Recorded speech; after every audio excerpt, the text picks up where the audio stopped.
We continue our study of rational functions by looking at the end behavior of rational function. So let's start by looking at the example f of x is 1 over x.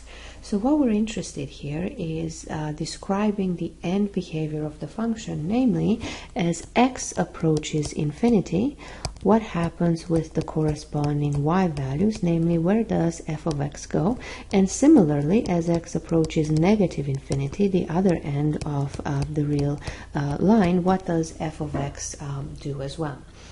And we notice that in this case the rational function 1 over x has a so-called horizontal asymptote, namely the x-axis, you notice this line, guides the end behavior of this rational function. Namely, if we notice what happens as x goes to infinity, so we're traveling in this direction on the graph of the function, namely in the direction where the x values are increasing, we notice that the height of this graph is approaching this horizontal asymptote from above, namely it's getting closer and closer to 0, so we write that as x goes to infinity, f of x goes to 0. Similarly, as x approaches negative infinity, we now travel on the graph in this direction. So again, we notice that the function values are approaching the x-axis, namely the horizontal asymptote at 0. So we write that y equals to 0 is the equation of the horizontal asymptote for this particular function. So again, what does that mean? Some rational functions are going to possess horizontal asymptotes, and what that means is that you're going to have these horizontal lines that are going to prescribe the end behavior of your function. Namely, as x goes to either positive infinity or negative infinity, the graph is going to get closer and closer to this horizontal asymptote, but never quite touching it. So in general, we're going to write the following. The line y equals to b is a horizontal asymptote of the graph of f if, as x approaches positive or negative infinity, the function values are getting closer and closer to this finite value, namely b. We focus now on how to algebraically determine what the horizontal asymptote of a rational function is in the case that it has one, and being able to determine that it has no horizontal asymptote. And we're going to distinguish three different cases. The first case is when the degree of the numerator for my rational function is less than the degree of the denominator. So for example, if the degree of the numerator is 2 for the numerator of x squared plus 1, and the degree of the denominator is 3, given the denominator 6x cubed plus 2x minus 3, we obtain that this function has the horizontal asymptote of equation y equals to 0. So this case, when the degree of the numerator is less than the degree of the denominator, will always yield the same horizontal asymptote of equation y equals to 0. Now, why is that the case? Well, we're trying to figure out what happens with the function values as x takes on larger and larger values. Well, because the denominator is increasing faster than the numerator as it has a higher degree, what happens is that my denominator is taking on larger and larger values faster than the numerator is increasing. So what happens if, say you have 5 pizzas and you start dividing it amongst more and more people as your denominator gets bigger and bigger? Eventually, as your denominator is very, very large, you start getting almost nothing. So we say that towards the end of this process, we have that the overall function values approach the value of 0, and that's why the horizontal asymptote in this case is y equals to 0. In the second case, when the degree of the numerator is greater than the degree of the denominator, for example, 6x cubed minus 1 has degree 3 divided by x squared plus x plus 1, which has degree 2. What we obtain is that this rational function has no horizontal asymptote. And this will be the rule that will apply to all rational functions when the degree of the numerator is bigger than the degree of the denominator. So the rationale here is that the numerator now increases faster to infinity than the denominator. So when x is very, very large, because we're looking at the end behavior of this function, the overall function values are going to be closer in this particular scenario to infinity, because the numerator is getting larger and larger much faster than the denominator, so overall these function values are going to shoot up to positive infinity. So in general, the rational function, when the numerator is increasing faster than the denominator, namely it has a higher degree, will not have a horizontal asymptote. Finally, let's look at the case when the degrees agree, namely the degree of the numerator is the same as the degree of the denominator. In this case, we have the degree of the numerator to be 2, and so is the one of the denominator. Now, this is a case where we have a tie, because both the numerator and the denominator are increasing at the same rate to infinity. So what we're going to do here is have the horizontal asymptote that reflects this tie. Namely, we're going to take the coefficient of the leading terms, the leading coefficient of 2 from the numerator and the leading coefficient of 4 from the denominator. So we get the equation y equals to 1/2. In general, let's write this down. As I said, we're looking at the leading coefficient, so I'm going to take the coefficient of x to the n, namely an, and the coefficient, say, of x to the n in the denominator, say bn, and this will always be our general rule for this case when the degree of the numerator is the same as the degree of the denominator. So when it comes down to determining the horizontal asymptote of a rational function, you're going to determine in which of these three cases you are in terms of the degrees of your numerator and denominator, and that's going to determine exactly whether or not you have a horizontal asymptote, and if you do, how to find its equation. So let's look at some examples.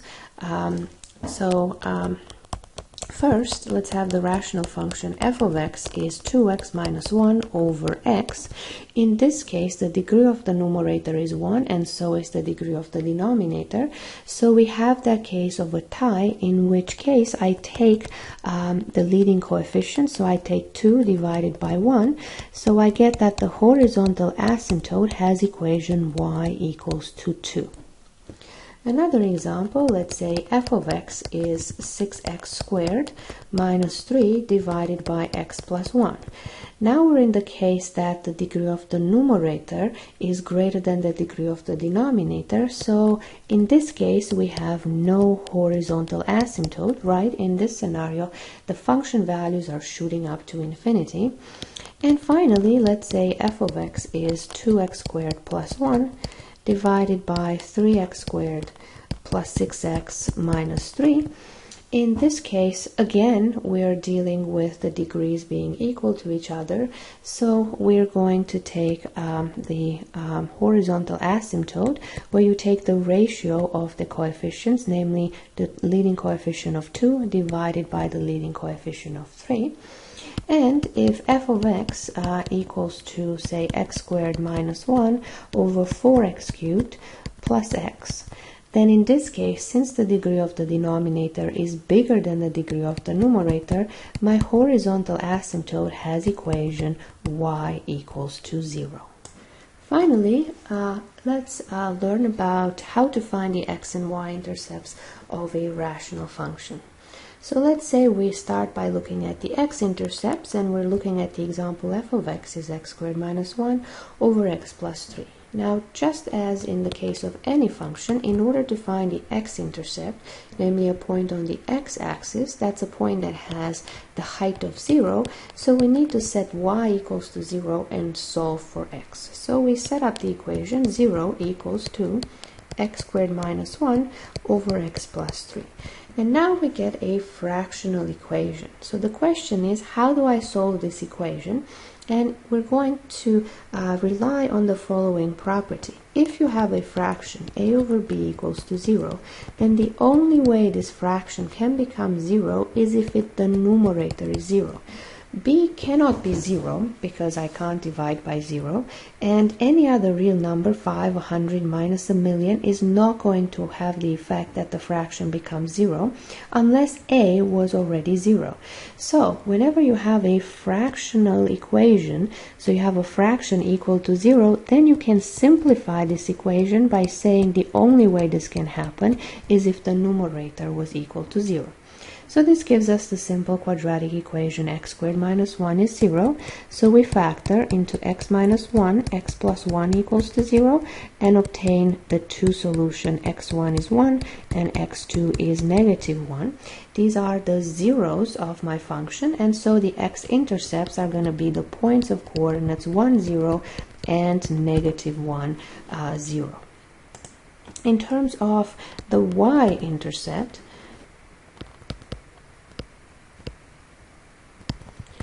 in this case, what we have to do is to set the x-coordinate equal to 0, right? If you cross the y-axis, you're going to have x equal to 0. So we are going to compute f of 0, namely 0 squared minus 1 over 0 plus 3, gives me negative 1/3. So when x is 0, the corresponding y-coordinate is negative 1/3, and that's what I have for my y-intercept. The final exercise in this video is going to be a summary exercise, namely, given a rational function, we're going to try to find the domain, the intercepts, the vertical, the horizontal asymptotes, as well as the wholes of this function. So let's start off with the domain. In order to set the domain of a rational function, what we need to do is determine when its denominator becomes 0, so it helps to look at the factored form of this function. So give me two numbers, then multiply to negative 2 and add to negative 1. That's going to be x minus 2 and x plus 1. So we set the condition that the denominator x minus 2 x plus 1 equals to 0, and obtain the 2x value. X1 is 2 and x2 is negative 1. This is what makes my denominator 0. So therefore I need to remove these points from my domain. So the domain of this function becomes the set of all real numbers with the exception of the points at negative 1 and 2. Now, in terms of the x and y intercepts, so looking at the x-intercepts of this function, we're going to set y equals to 0 and solve. So I get that 0 equals to x divided by x minus 2, x plus 1. So if a fraction is equal to 0, if a over b equals 0, then we can conclude immediately that a has to be 0. So that simplifies our fractional equation a great deal. So we get that x equals to 0. And so my x-intercept is the point of coordinates 0 and 0. And of course, this is also going to represent my y-intercept, because this is a point on my y-axis, it's the origin, and I can't have two y-intercepts in order to be the graph of a function and pass the vertical line test. So this point of coordinates 0, 0 is both the y-intercept as well as the x-intercept of my function. Now let's try to find the horizontal asymptote if this function has any. So when we look at this function, f of x is again x divided by x squared minus x minus 2. The numerator has degree 1 and the denominator has degree 2. So since the degree of the numerator is less than the degree of the denominator blows up to infinity faster, and so it's going to take the function values down to 0. So I have that the equation of my horizontal asymptote in this case is y equals to 0. Finally, we're interested in finding the vertical asymptotes and the holes. So we're going to look at the factored form of the rational function, namely x over x minus 2 and x plus 1. So because nothing cancels here, the x minus 2 and the x plus 1 parentheses stay, we're going to have a horizontal asymptote both at x equals to 2, right? This is a point that gives me division by 0, and that gives me this explosion to plus or minus infinity, and hence a vertical asymptote. And my second vertical asymptote is the equation x equals to negative 1. Once I have this, I want to determine the behavior near the asymptote, namely as x approaches 2 from the left, f of x goes to plus or minus infinity, and the same as x approaches 2 from the right. So what we're going to do is take a value to the left of 2, for example, let's say 1.9, and we're going to evaluate it in my function to determine the sign of the expression. So when I plug 1.9 into x, I get plus, 1.9 minus 2 is minus, 1.9 plus 1 is plus, so put together I get a minus, and hence the answer here is negative infinity. The function shoots down to negative infinity. Now the same thing applies as x approaches 2 from the right. Let's pick a point to the right of 2, namely 2.1. And now let's study the sign of my function to the right of 2. So 2.1 in x gives me plus, 2.1 minus 2 is plus, 2.1 plus 1 is plus. So overall I get positive infinity. So if I look at the asymptote, at x equals to 2, to the left it's shooting down to negative infinity, and to the right it's shooting up to positive infinity. So now let's do the same thing at the left and the right of negative 1. So let's pick a number to the left of negative 1. We want to be careful here. So we have negative 1.1. And now let's plug it in the factored form of the function. So I'm going to have minus, negative 1.1 minus 2 is minus, negative 1.1 plus 1 is minus again. So 3 minuses put together give me minus, so I get negative infinity. And a point to the right of negative 1 would be negative 0.9. So I'm going to get a minus for the x. Negative 0.9 minus 2 gives me minus again, but negative 0.1 plus 1 gives me plus. So now the sign has changed to plus, and I get positive infinity. And so my asymptote has the following behavior near it. To the left, I go down to negative infinity, and to the right, I will shoot up to positive infinity. Finally, does my function have any holes? And it does not, because there was no parenthesis from the denominator that got cancelled with a parenthesis from the numerator, so we have no holes. Both the points 2 and negative 1 that made my denominator 0 gave me vertical asymptotes. So let's look at a final example of a rational function, namely f of x is x squared minus 9 over x squared minus 2x minus 3.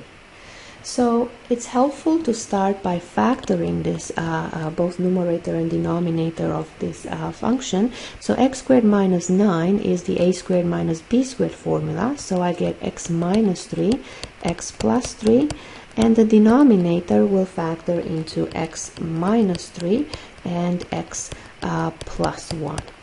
So we notice that we have two numbers that make my denominator 0. Remember, you must set the domain before you cancel. So I'm solving the equation x minus 3 times x plus 1 equals to 0 to find out which numbers I remove from my domain, and I get x1 is 3 and x2 is negative 1. So the domain of my function is the set of all real numbers except the points at negative 1 and 3. So once I have set the domain, now at this stage I can work with the cancelled form. So do not cancel your expression before you set the domain. That must be done beforehand. Now at this stage I can cancel the x minus 3 parentheses, and I'm left with x plus 3 over x plus 1 as my simplified form. This is the form that I want to work with from now on. Make sure that you use this form also for the x and y intercepts, or you might erroneously find an x-intercept at x equals to 3, which has been removed from the domain, so there is no point there. So, to find the x-intercepts, we set y equal to 0 and solve, so I obtain the equation x plus 3 over x plus 1 equal to 0, and that simplifies, because I'm dealing with a fractional expression, into only the numerator equal to 0, so I get x equals to negative 3. So my x-intercept is the point of coordinates negative 3 and 0. Moreover, to find the y-intercept, we're going to set x equal to 0 and find the corresponding y value. So I'm going to get 0 plus 3 over 0 plus 1. That gives me 3 over 1, or just 3. So I get the y-intercept as the point of coordinates 0 and 3. In terms of the horizontal asymptote, we look at the unfactored form of my function, namely x squared minus 9 over x squared minus 2x minus 3. This has degree 2. The denominator also has degree 2, so we're in the case where the degree of the numerator is the same as the degree of the denominator. We have a tie, and so the horizontal asymptote is given by the ratio of the leading coefficients, in this case 1 over 1, so the horizontal asymptote has equation y equals to 1. For the vertical asymptote, we're going to look at the factored form of the expression, namely x minus 3, x plus 3, and then again x minus 3, x plus 1, and we had noticed that the x minus 3 parentheses had cancelled, and we had x plus 3, x plus 1. So now, remember that whatever parenthesis stays in the denominator after cancellation, that's still going to produce a 0 when I plug in negative 1 into my function, so this will still give me a vertical asymptote. So the one equation for my vertical asymptote will be x equals to negative 1. What's the end behavior near this asymptote? Well, let's see. As x approaches negative 1 from the left and from the right, the function values will do as follows. So give me a number to the left of negative 1, say negative 1.1, and at negative 1.1, let's plug that into this simplified form. It really doesn't matter whether you use this form or the other one. So negative 1.1 plus 3 is plus, negative 1.1 plus 1 is minus, so put together you get a minus, so the function diverges to negative infinity. And if I plug a number to the right of negative 1, say negative 0.9, then I'm going to get plus for the numerator, and negative 0.9 plus 1 gives me plus, so I get a plus overall. So the function goes to positive infinity. So if I look at the behavior near the asymptote to the left, my function shoots down to negative infinity, and to the right towards positive infinity. Finally, the question is what happens at the other point, namely at x equals to 3, the point that I removed from my domain because it gave me 0 in the denominator, and that's where I will have a hole.